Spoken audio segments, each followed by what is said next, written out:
శంకర్లు నాకు ఇంకా చాలయ్యా, 16 ఏళ్ళు నేను భాష్యం రాసేసాను, ఇంతకంటే నేను ఉండి కూడా చేసేదేం లేదు, కాబట్టి నా అవతారం నేను చాలించాలనుకుంటున్నాను అన్నారు. వ్యాసుల వారు, కాదయ్యా, నువ్వు చాలా పనుంది నీతోటి, కలియుగం వచ్చి వెర్రి పొంతలు తొక్కి రకరకాలుగా విభజించిపోయి, అంటే ఐకమత్యంతో ఉన్నాయనుకోమ్మా, ఇప్పుడు తమిళనాడు, ఆంధ్రప్రదేశ్, కేరళ, ఉత్తరప్రదేశ్, ఉత్తరాఖండ్, అస్సాము, కలకత్తా, బెంగాలు, మహారాష్ట్ర, గుజరాత్, రాజస్థాను, ఇట్లా మొత్తం చక్కగా మధ్యప్రదేశ్ అన్నీ కలిసి ఉన్నాయనుకోమ్మా, భారతదేశం పటిష్టంగా ఉంటుంది. మీరు వేరు, మేం వేరు, అది వేరు, మా ఆచారం వేరు, మీకు మాకు అసలు కుదరదు అని ఎవరికి వాళ్ళు విభజించుకొని విడివిడి చేసుకుంటే ఆటోమేటిక్గా దేశం బలహీనమవుతుంది. ధర్మం కూడా అంతే. ఎక్కడికక్కడ విచ్ఛిన్నం చేసుకొని పాయలు పాయలు చేసుకొని కనుక మనం వెళ్ళాము అంటే ఈ ధర్మం విచ్ఛిన్నం అవుతుంది. మనలో మనకి విద్వేషాలు కనుక వచ్చినాయి అంటే మనం కొట్టుకుంటాం. ఇప్పుడు బ్రిటిష్ వాళ్ళు మన దగ్గరికి ఎట్లా వచ్చారు?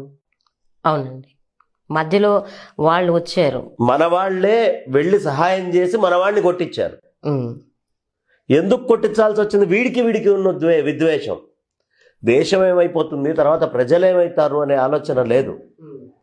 అలాగే ధర్మం కూడా ముక్కలు అయిపోయింది. శైవం, వైష్ణవం, ఇట్లా ఇంకా కొన్ని మతాలు ఉన్నాయి. చార్వాకం అంటే పూర్తి నాస్తికం వేద నిందక, అసలు వేదం అసత్యము, దేవుడు అనేవాడు లేడు అని చెప్పి వాళ్ళు మాట్లాడుతూ ఉంటారు. వాడికి ఏంటయ్యా, ఈ భూమి మీద సుఖాలు చార్వాకం వాడికి. వాళ్ళు కొత్త రకమైనటువంటి క్రాంతి, ఎక్కడున్నవన్నీ ఎత్తుక్కొని ఆ క్రాంతి పదంలో వెళ్తున్నామనే భ్రమలో ఉంటారు. పెద్దవాళ్ళు చిన్నవాళ్ళు ఏం తేడా లేదు, భూమి మీద సుఖం ఉందా లేదా అంతే, అదే చూసుకుంటూ. ఇది చార్వాకం యొక్క లక్షణం. నాస్తికం, ఈరోజు నేను సుఖంగా ఉన్నానా లేదా, ఈరోజు నాకు ఆనందం ఉందా లేదా, ఇట్లా. అంటే దేవుణ్ణి నమ్మకపోవటం కాదండి నాస్తికం అంటే? నాస్తికం అంటే దేవుణ్ణి నమ్మకపోవడం కంటే కూడా నాస్తికో వేద నిందక అని వేదాన్ని నిందించేవాడల్లా నాస్తికుడే. వేదానికి నేను 2వ స్థానం ఇస్తానండి. ఈ మధ్య కొత్తగా మా భాషలో మేము గుజరాతీలో వేదం చెప్పుకున్నాం, లేదు మరాఠీలో వేదం చెప్పుకున్నాం, లేదు ఇంకొక అరవ భాషలో వేదం చెప్పుకున్నాం, మాకు ఆ వేదమే ప్రధానము, ఈ 2వ వేదం ఏదైతే అసలు ముందు ప్రధానమైన వేదం మాకు 2వది అవుతుంది అంటే వాడు వేద నిందకుడే. నాస్తికో వేద నిందక, వాళ్ళు నాస్తికుల కింద లెక్క. కాబట్టి వాడికి పునర్జన్మ ఉన్నది అనేది వాడికి ఉండదు. వాడు భూమి మీద నాకు కనిపించేటంత మటుకే నిజం, అవే సత్యాలు, నాకు కనిపించందంతా అసత్యం, నేను నమ్మను అని అనుకుంటారు. ఇట్లా రకరకాలైనటువంటి విచిత్రమైనటువంటి ఆలోచనలు నడుస్తూ ఉన్నాయి భూమి మీద అప్పటి పరిస్థితుల్లో. మీరు దీని మీద అన్నిటి మీద విజయం సాధించాలి.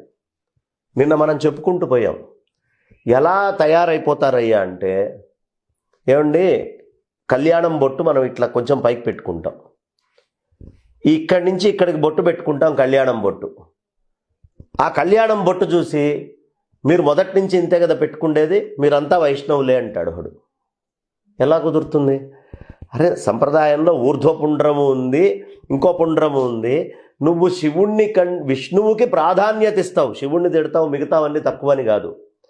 విష్ణు స్వరూపంగా భావిస్తే అప్పుడు నువ్వు వైష్ణవుడివి, శివస్వరూపంగా భావిస్తే శైవుడివి. కానీ అంతా ఒకటే, విద్వేషం ఉండకూడదు.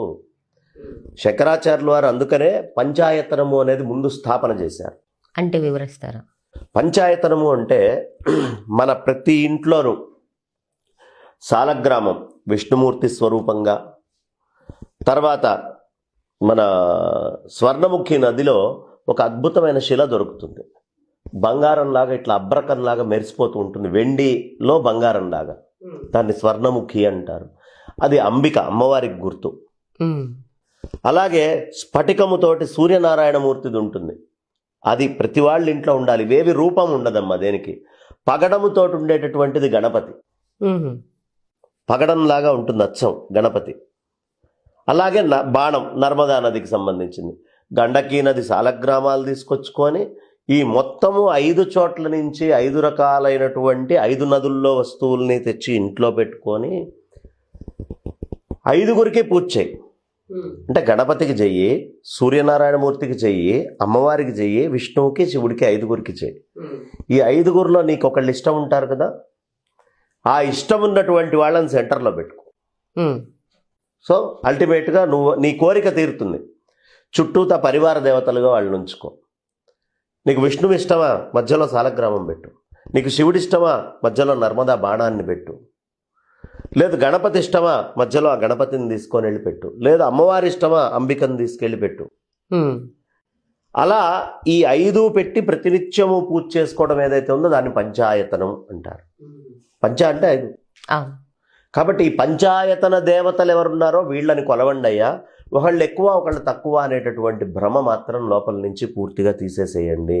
విద్వేషాలు తగ్గించడానికి చేశారు, తగ్గించుకోండి. కాబట్టి ఏదో బొట్టు కొంచెం ఇట్లా పెట్టాడు కాబట్టి నువ్వు వైష్ణవుడు అని చెప్పేయటం. పూర్వం మీకు జీయర్లే ఆచార్యులు ఉండేవారు అని వాళ్ళు అంటారు. లేదు పూర్వం మొదటి నుంచి కూడా మీకు శైవానికి సంబంధించినటువంటి వాళ్ళే అని ఒకళ్ళు చెప్తారు. అబ్బే అంతా అమ్మవారిదండి, మొదటి నుంచి మా పద్ధతి అంతే అని చెప్పేవాళ్ళు ఉంటారు. ఉండనియండి, నష్టం లేదు. మీకు నచ్చిన దేవుణ్ణి మధ్యలో పెట్టుకోండి, మిగతా పరివారాన్ని చుట్టూతా పెట్టుకోండి. అబ్బే శివుడొద్దు తీసేయండి అంటే వద్దు, తప్పది. ఆ విధమైన ఆచారాలతో మన ధర్మాన్ని మనం విచ్ఛిన్నం చేసుకోకూడదు, ముక్కలు చేసుకోకూడదు. మైనారిటీలు అయిపోవట్లా, ఎవరి మానాన వాళ్ళు విడిపోతే. అలాంటి పరిస్థితుల్లో ఆదిశంకర్లు వ్యాసుల వారి ఆజ్ఞ మేరకు బయటికి వచ్చి ఈ పంచాయతన పూజ అనేటటువంటిది ప్రతిష్ఠ చేశారు. అందరి ఇళ్లలో పంచాయతనం వచ్చింది.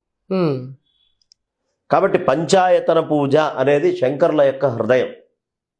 ఈ 5 ఏది పట్టుకున్నా ఈ 5 నిర్గుణ నిరాకార తత్వానికి మూలం. అది నువ్వు అభేదం. ఈ విషయం ఆదిశంకర్లు చెప్తారు.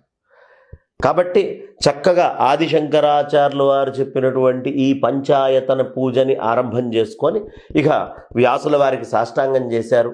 శిష్యులతోటి కలిశారు, మెల్లిగా రావడం మొదలుపెట్టారు. అలా బయలుదేరి ఎక్కడికి వెళ్తున్నారయ్యా అంటే మొట్టమొదట వాదన చేయాల్సింది కర్మ బాగా బలీయమైంది అని, వేదంలోనే బాగా బలీయమైనటువంటి దాన్ని నువ్వు ముందు గట్టిగా పొడిచి పట్టు అన్నారు. ఎక్కడికి వెళ్ళాలండి అంటే ఇక మొదలైంది అక్కడి నుంచి. కుమారుల భట్టు అని ఓ మహాపండితుడు ఉన్నాడయ్యా. ఆయన జైమిని యొక్క సిద్ధాంతాలని మొత్తాన్ని రాశారు.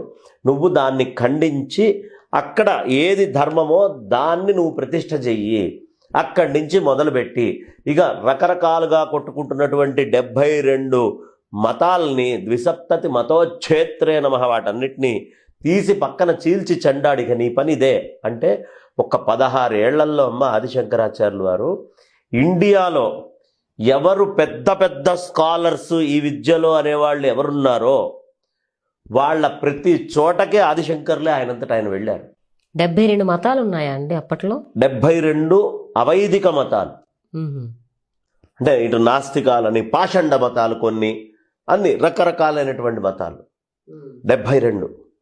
వీళ్ళందరినీ ఖండించాలి అనే ఉద్దేశంతో శంకరాచార్యులు వారు ప్రయాణమై మొట్టమొదటగా ప్రయాగ క్షేత్రానికి వచ్చారు. ప్రకృష్టమైనటువంటి అనేక యాగాలు జరిగినటువంటి ప్రదేశమే ప్రయాగ. ఒక యాగం 2 యాగాలు కాదు, కొన్ని 100ల యాగాలు, కొన్ని 100ల యాగాలు అక్కడ జరిగినాయి. అందుకనే దాన్ని ప్రయాగ అన్నారు. శంకరాచార్యుల వారు కాశీ పంచకంలో కూడా కాశీక్షేత్రం శరీరం త్రిభువన జనని వ్యాపిని జ్ఞానగంగా భక్తి శ్రద్ధా గయేయం నిజగురు చరణయ ధ్యానయోగ ప్రయాగ. గురువు యొక్క పదపద్మాల మీద మనకుండే ధ్యానం అనే యోగమే ప్రయాగ అన్నారు. వ్యాసుల వారి యొక్క లక్ష్యం తెలుసు కాబట్టి అక్కడి నుంచి ప్రత్యక్షం ప్రయాగకు వచ్చారు. ఎందుకు? వ్యాసుల వారి మీద ఉండేటటువంటి గౌరవంతో, వారి పదపద్మాల మీద ఉన్న ఆరాధనతోటి 16 ఏళ్ళు వారు ఇచ్చారు కాబట్టి ఈ 16 ఏళ్ళు అదే పనిలో ఉంటా అని చెప్పడానికి ప్రయాగ నుంచి ఆయన ఆరంభం చేశారు. నిజ గురుచరణ ధ్యాన యోగ ప్రయాగ అంటారు.